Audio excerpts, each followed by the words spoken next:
Before we begin, make sure you subscribe to the channel, because here we don't just tell stories, we live inside them. And once you hear this one, you might not see relationships or silence the same way again. I always knew something was happening inside my husband long before he ever found the courage to put it into words. It wasn't loud. It wasn't obvious. It wasn't even something I could point at directly and say, "This is it." It was quieter than that. It lived in the smallest details. In the way he would sometimes just pause while looking at me. Not in the normal way someone looks at their partner, but like he was seeing two versions of me at once.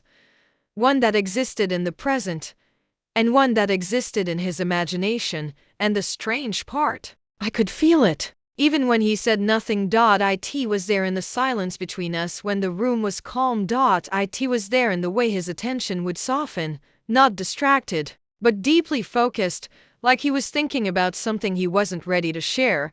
And most of all, it was in the way his fingers would sometimes brush against mine just a little longer than necessary. Not accidental, not rushed, just paused, like time itself slowed down for a second too long. At first, I ignored it. We all do, right? We convince ourselves that we're imagining things, that life is simple, that love is predictable.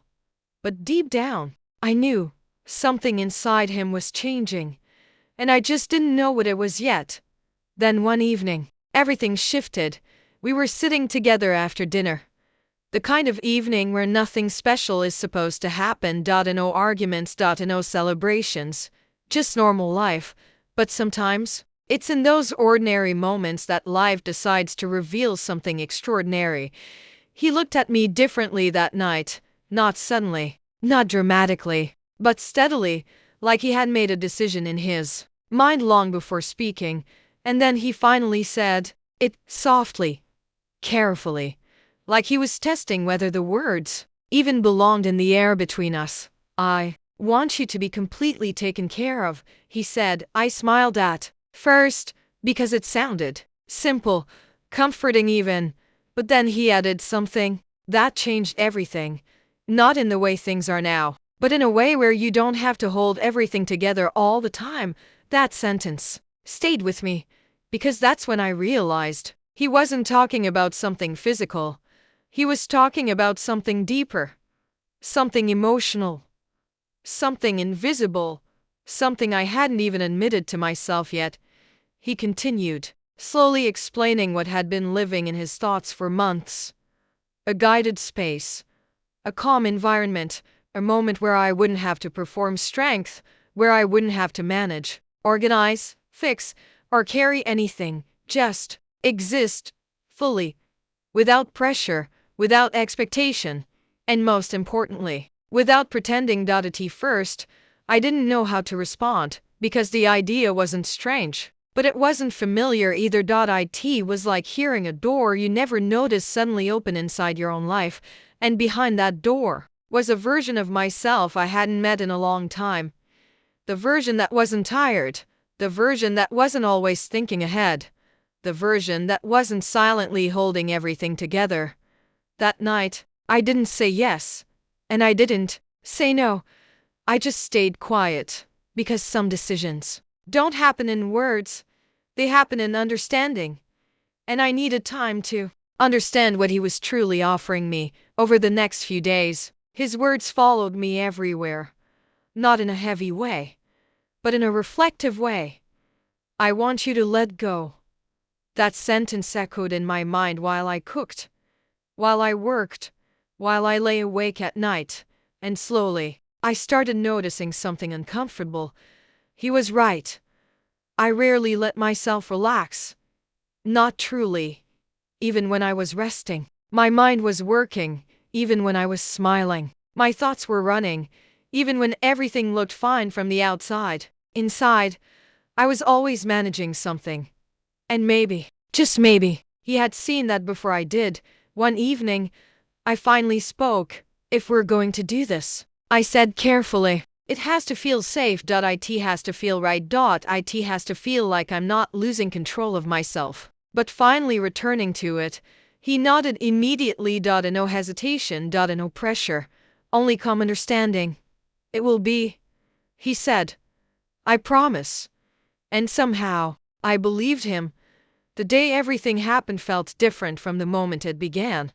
Not dramatic. Not loud. Just intentional. The atmosphere in our home felt softer. Even the light seemed warmer. The air felt slower, like it was giving us permission to pause. He stayed close, but not overwhelming. Present, but not controlling. And for the first time in a long time, I felt like I didn't have to prepare myself for anything. When the professional arrived, the energy shifted again, not in an uncomfortable way, but in a grounding way. There was calmness in their presence, structure without pressure, guidance without force. Everything was explained clearly. Nothing felt rushed. Nothing felt unclear, and slowly, my nervousness began to dissolve. I remember looking at my husband at one point. He wasn't sitting too close, but he wasn't far either. Just enough space for me to feel independent, and just enough presence for me to feel supported. Our eyes met for a second, and in that moment, I didn't see excitement in him. I saw reassurance, and something deeper, something emotional. Like he wasn't just observing what was happening, he was emotionally present in every second of it. At first, I was hyper-aware of everything. My breathing, the silence, the smallest movement in the room, even my thoughts felt louder than usual. But then, something changed. Slowly, gently, without force. The awareness softened, the tension faded, and I stopped observing myself. I started experiencing the moment instead, not as someone trying to control it, but as someone finally allowing it to unfold. There was no pressure to perform, and no expectation to react a certain way, and no need to think about how I appeared. For the first time in a long time, I wasn't managing myself. I was just existing. And that difference was everything. Time became strange after that.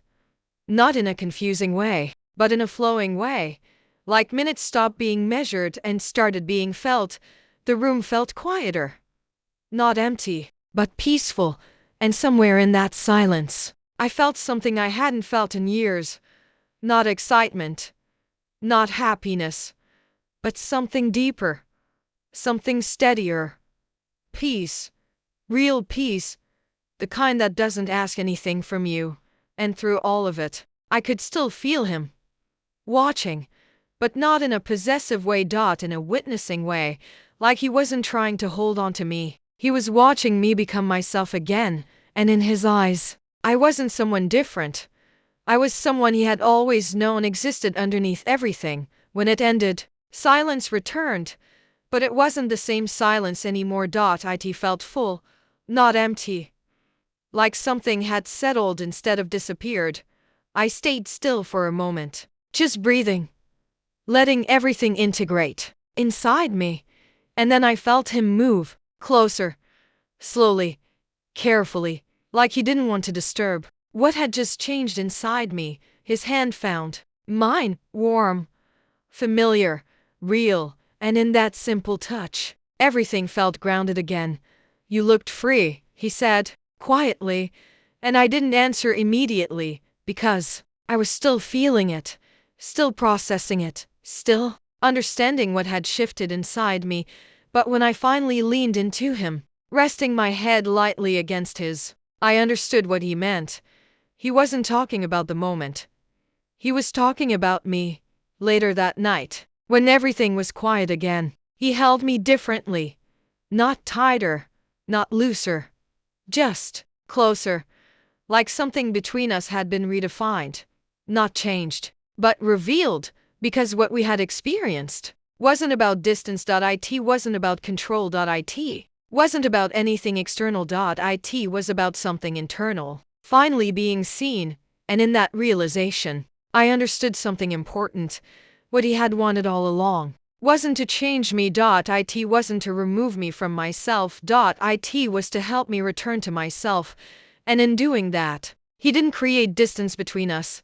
He removed it, because sometimes the deepest form of love isn't about holding someone tighter. It's about helping them breathe freely again, and when they finally do, you don't lose them.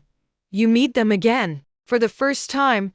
If you want more emotional cinematic stories like this, make sure you subscribe, because some stories don't just end when the video ends, they stay with you long after.